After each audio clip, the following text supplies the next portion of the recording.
Assalamualaikum warahmatullahi wabarakatuh. Sobat Misteri Sunyi Mencekam. Untuk edisi cerita misteri kali ini berkisah tentang seorang sopir angkot yang punya banyak hutang. Kemudian dengan hutangnya yang menumpuk, akhirnya sopir angkot itu nekat mencari jalan pintas, yaitu dengan menikahi jin. Nah, kira-kira bagaimanakah kisah selengkapnya? Langsung saja kita simak sebuah kisah nyata misteri yang berjudul Hutang Menumpuk, Sopir Angkot Nekat Melakukan Pesugihan. Ini merupakan kisah nyata yang dialami oleh Burhan, seorang sopir angkot. Setiap hari, Burhan berangkat pagi dan pulang larut malam demi mencukupi kehidupan dirinya dan keluarganya. Kisah ini diambil dari sebuah tayangan YouTube yang diunggah oleh akun Ngulik Misteri. Burhan setiap hari harus setor kepada sang pemilik angkot.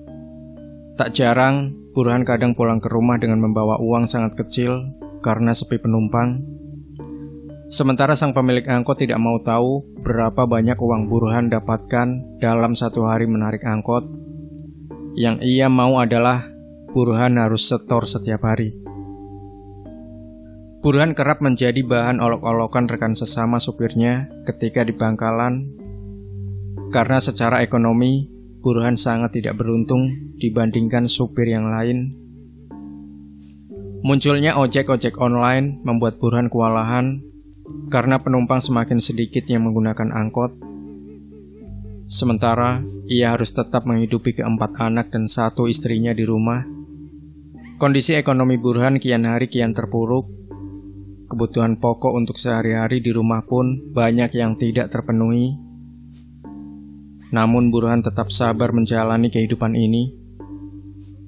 Istrinya mulai marah kepada Burhan karena ia tidak bisa memberikan uang untuk mencukupi kebutuhan sehari-hari.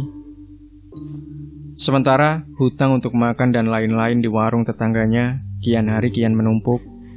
Bukan hanya di satu warung saja, tapi di warung-warung yang lain juga banyak hutang mereka. Burhan pun tak bisa berbuat apa-apa karena memang kondisi penumpang setiap harinya hanya sedikit. Tak jarang Burhan merasa kecewa terhadap dirinya sendiri dan ingin berteriak sekencang-kencangnya karena melihat anak dan istrinya dalam kondisi kesusahan. Meski penghasilannya tak bisa mencukupi kebutuhan sehari-hari, Burhan tetap menarik angkot karena itulah satu-satunya jalan yang bisa ia lakukan. Saat menarik penumpang, ada dua orang di angkutan yang sedang ngobrol mengenai kehidupannya yang sudah berubah setelah melakukan pesugihan menikah dengan jin. Ternyata, obrolan mereka sedari tadi didengarkan oleh Burhan. Burhan yang penasaran langsung bertanya kepada mereka bagaimana cara melakukannya. Salah satu dari dua orang tersebut mengatakan bahwa dia melakukannya sendiri. Dan jika Burhan mau melakukan pesugihan menikah dengan jin, dia bisa membantunya.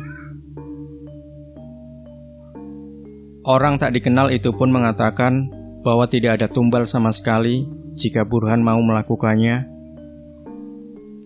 Orang tak dikenal itu pun mengatakan bahwa alasan dirinya naik angkot bukan karena ia tak memiliki kendaraan, bahkan ia punya banyak kendaraan. Namun, ia tak ingin dicurigai oleh orang yang mengenalnya.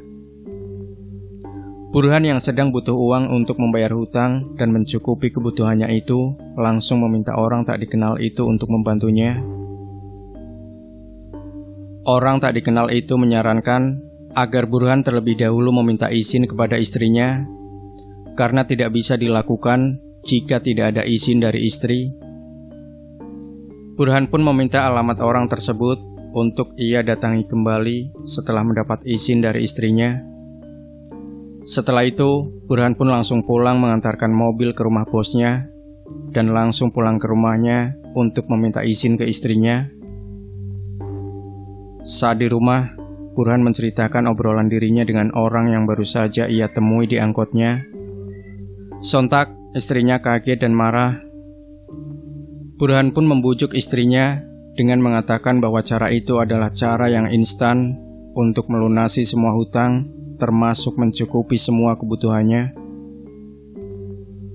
Istrinya pun menanyakan apakah pesugihan menikah dengan jin ada dampak negatifnya seperti tumbal dan lain-lainnya. Burhan menjawab bahwa pesugihan menikah dengan jin tidak membutuhkan tumbal.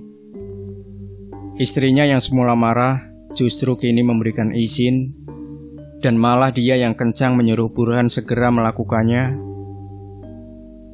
Dengan menggunakan angkot majikannya, Burhan bergegas menuju alamat kediaman orang yang bertemu dengannya di angkot dan menawarinya melakukan pesugihan menikah dengan jin jika ingin kaya. Burhan mengatakan bahwa dirinya sudah mendapat izin dari istrinya dan siap melakukan pesugihan menikah dengan jin. Burhan kemudian diantar oleh orang yang tak dikenal itu bertemu dengan juru kunci, yang tak lain adalah orang yang membuat kaya orang tak dikenal itu. Burhan kemudian diberi syarat oleh juru kunci itu untuk melakukan ritual berpuasa selama 3 hari 3 malam, tidak makan dan minum sama sekali. Burhan pun menyanggupi syarat yang diberikan sang juru kunci. Orang yang tak dikenal itu pun pergi meninggalkan Burhan di kediaman juru kunci untuk membeli semua kebutuhan, untuk melaksanakan ritual seperti sesajen dan lain-lain. Burhan pun mulai melakukan ritual puasa selama 3 hari 3 malam di sebuah tempat yang sudah disiapkan oleh si juru kunci. Setelah melakukan puasa 3 hari 3 malam, tiba-tiba Burhan didatangi oleh perempuan bertubuh tinggi besar dan mempunyai paras cantik. Wanita cantik itu kemudian bertanya kepada Burhan apa yang ia inginkan. Burhan menjawab, dia menginginkan kekayaan. Si wanita cantik itu kemudian menyuruh Burhan untuk bersujud kepada dirinya. Kemudian Burhan bersujud. Setelah bersujud, wanita itu meminta Burhan untuk berhubungan dengan dirinya. Tanpa berpikir panjang, Burhan langsung bersetubuh dengan si wanita jin itu. Setelah berhubungan badan, si wanita itu tiba-tiba menghilang dari pandangan Burhan. Tiba-tiba juru kunci datang menghampiri Burhan dan mengatakan bahwa ritualnya sudah selesai. Sang juru kunci tahu bahwa jin wanita itu sudah berhubungan dengan Burhan. Burhan pun diberitahu oleh si juru kunci bahwa ia memiliki pantangan, yaitu tidak boleh menggauli istrinya.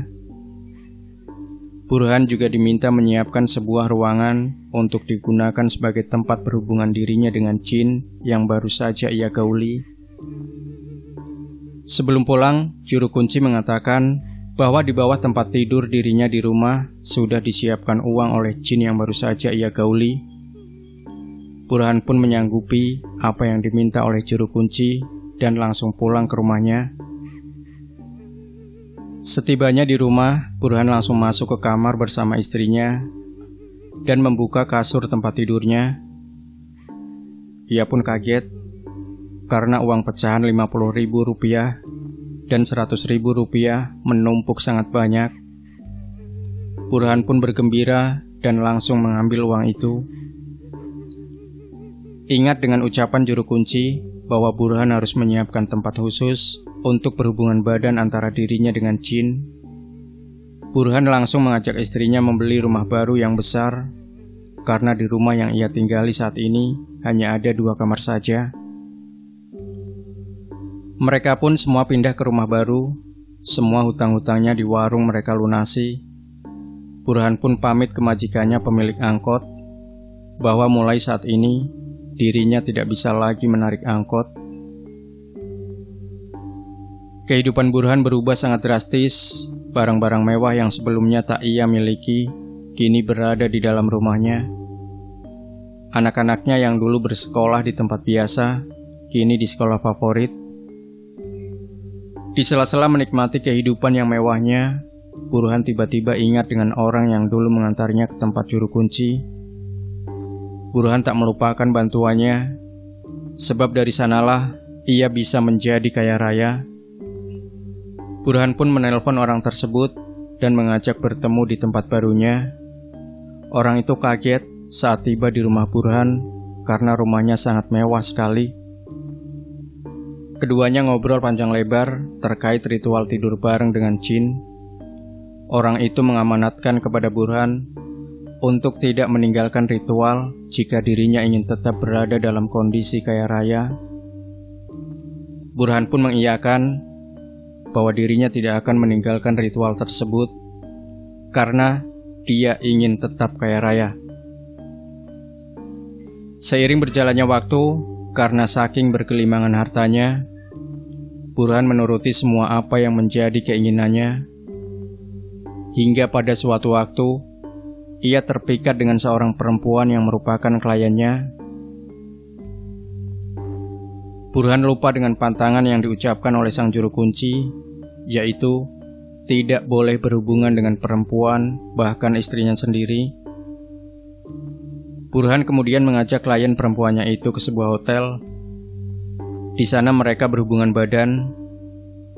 Tak lama setelah berhubungan badan, Burhan seketika langsung meninggal di samping kliennya itu. Kematian Burhan disebabkan oleh jin perempuan cantik itu marah karena Burhan telah melanggar janjinya. Padahal Burhan sudah diberikan apa yang dia mau, sementara Burhan malah melanggar perjanjian. Demikian Sobat Misteri Sunyi Mencekam, jangan lupa berikan komentar Anda, like, share video ini, subscribe channel Sunyi Mencekam, dan kembali nantikan cerita-cerita misteri terbaru dari kami. Wassalamualaikum warahmatullahi wabarakatuh.